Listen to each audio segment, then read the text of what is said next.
এখানে নিয়ম কানুন খুব কঠোরভাবে পালন করা হয়ে থাকে, বুঝেছো তুমি? ঠিক আছে মা ঠাকুরন।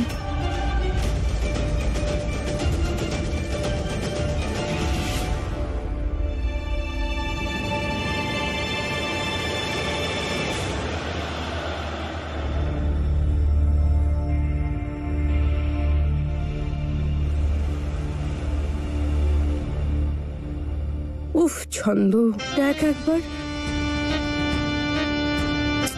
আমার তো চোখ দিয়ে জল চলে এলো নতুন বৌমার কষ্ট দেখে। খাবার তো খেতেই পারলো না, মা ঠাকুরনের বকাও খেয়ে নিল। এবার তো বেচারা মেয়েটাকে সারাদিন না খেয়ে সব কাজ করতে হবে। ঘড়িটার যে কি হলো, কি করে লেট হলো কে জানে। স্মল গিন্নিমা, আপনারও না বুদ্ধির কোনো তুলনাই হয় না। এবার দেখবো পেটে ভোজন না গেলে ভজন কি করে বেরোয় মুখ দিয়ে। আর পুজো পুজো কি করে ডুইং।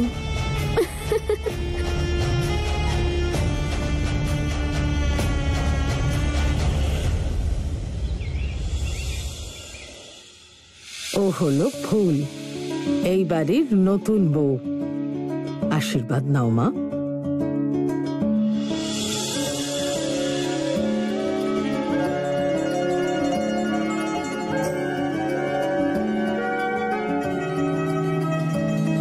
গ্রামেগঞ্জে যেভাবে যখন তখন ইলেকট্রিক আসে আর চলে যায়, আমাদের ফুল বৌমারও কিছুটা এরকমই অবস্থা। ওর মুখের আনন্দ আসছে আর যাচ্ছে, আসছে আর যাচ্ছে,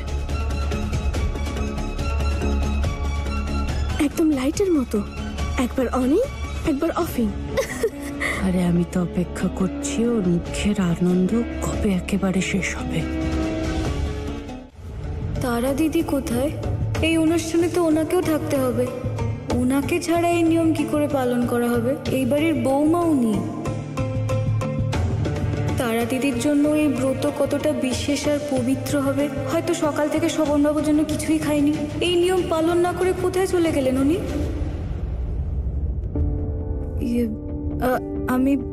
আমি একটু পরেই আসছি।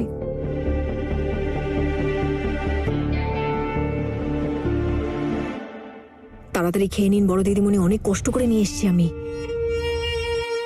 প্রত্যেক বছর এক নাটক, ব্রত রাখো, পুজো করো, প্রত্যেক বছরই আমাকে এই নাটকটা করতে হয়। আর আপনার এই নাটক আজ পর্যন্ত কেউ ধরতেই পারেনি। কি ভালো অভিনয় চালিয়ে যাচ্ছেন দিদিমণি, উপোস করার, না খেয়ে থাকার, মানতেই হবে। করতে হয় জয়তী, তুমি তো আমাকে চেনো এত বছর ধরে। আমি কিছুতেই খিদে সহ্য করতে পারি না। আর এমনিতেও আমার কোনো বিশ্বাস নেই এসব অন্ধবিশ্বাসে।